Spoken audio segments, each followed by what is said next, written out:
Assalamualaikum dan salam sejahtera. Terima kasih kerana memilih untuk menonton saluran Ambil Tahu. Untuk video kali ini, kita akan melihat matematik SSMT Tingkatan 4, Bab 1, Fungsi dan Persamaan Kuadratik di dalam satu pemboleh ubah. Standard kandungan, fungsi dan persamaan kuadratik, manakala standard pembelajarannya membentuk fungsi kuadratik berdasarkan suatu situasi dan seterusnya menghubungkaitkan dengan persamaan kuadratik. Berikut adalah langkah-langkah membentuk persamaan kuadratik berdasarkan situasi. Pertama, kita memahami masalah dan seterusnya merancang strategi, kemudian melaksanakan strategi tersebut. Mari kita lihat beberapa contoh. Contoh 1, sekilogram rambutan dijual dengan harga RM3X tambah 4. Encik Rosli membayar RM60 untuk membeli 2X tolak 3 kg rambutan. Bentukkan persamaan kuadratik di dalam sebutan X. Untuk standard pembelajaran ini sebenarnya terdapat suatu situasi yang dikarang dalam bentuk ayat untuk membentuk suatu artikel.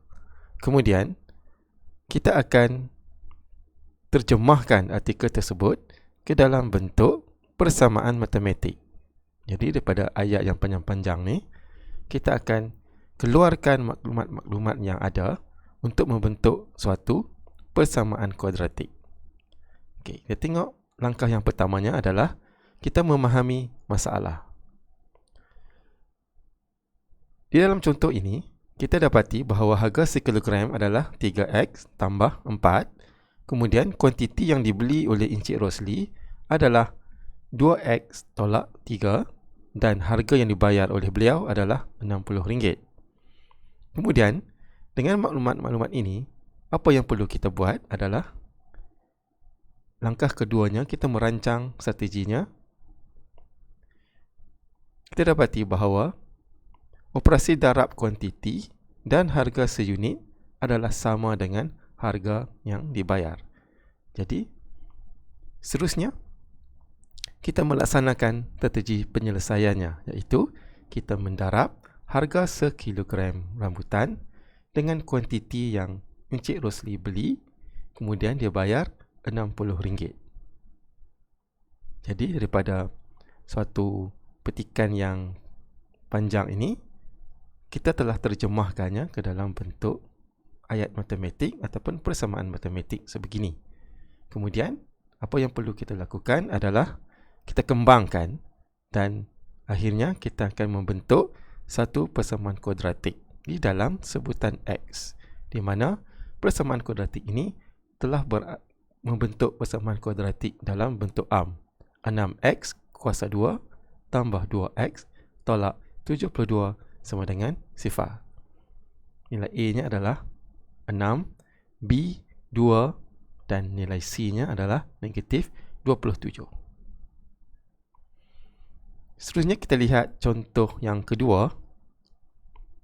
Encik Ahmad merancang untuk membuat dua jenis kad untuk digunakan dalam kelab matematik. Dan ini adalah ukuran-ukuran kad yang Encik Ahmad buatlah. Kemudian soalannya adalah bentuk satu ungkapan kuadratik bagi jumlah luas kedua-dua kad ini, L cm persegi dalam sebutan X. Jadi, langkah pertama kita adalah kita faham dulu apakah masalah Encik Ahmad. Dia hendak buat kad dan kad itu ada luas, ya. Jadi, dia melibatkan luas. Luas keseluruhan kad itu adalah kad kecil tambah dengan kad besar tu. Kemudian, kita merancang strategi di mana dia melibatkan operasi darab.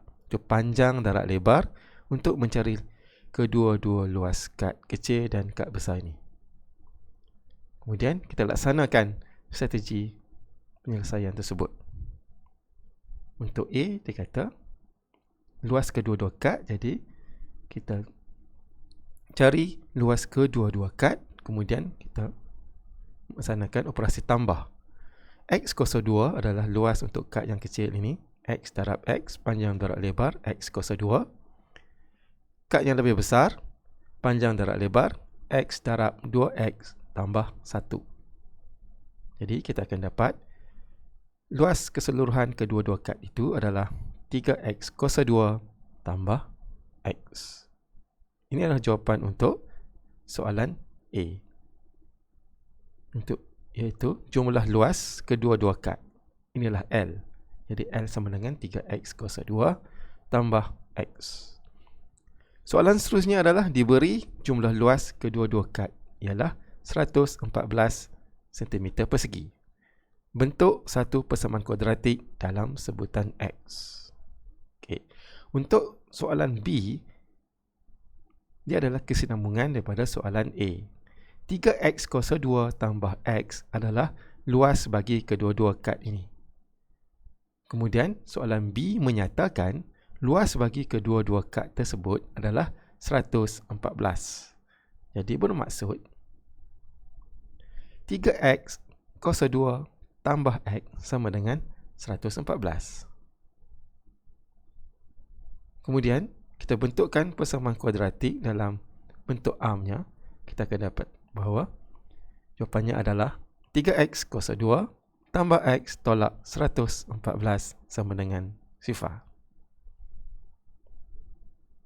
Jadi kesimpulannya di sini untuk standard pembelajaran ini, kita dikehendaki untuk menterjemahkan suatu situasi ke dalam bentuk persamaan matematik, yang mana persamaan matematik itu akan berbentuk persamaan kuadratik. Mesti ada kuasa 2. Itu saja untuk video kali ini. Terima kasih kerana menonton saluran Ambil Tahu. Kita jumpa lagi dalam video-video yang akan datang.